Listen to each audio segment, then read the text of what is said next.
Visa invitation के बाद शादी क्या मैं कर सकता हूँ या कर सकती हूँ, ये क्वेश्चन बहुत सारे एप्लीकेंट्स का होता है।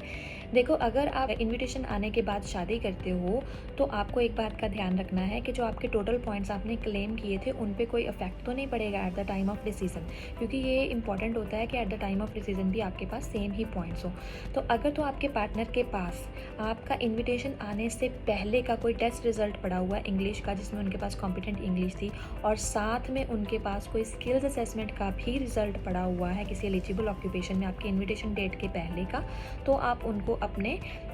वीज़ा एप्लीकेशन में 101% ऐड कर सकते हो और वो आपका रिजेक्ट भी नहीं होगा। अगर ये चीज़ नहीं है तो फिर आप अपने पॉइंट्स को देखो कि आपने जो ईओआई में पॉइंट्स क्लेम किए, कि आपके पास उससे अलावा कुछ एक्स्ट्रा पॉइंट्स थे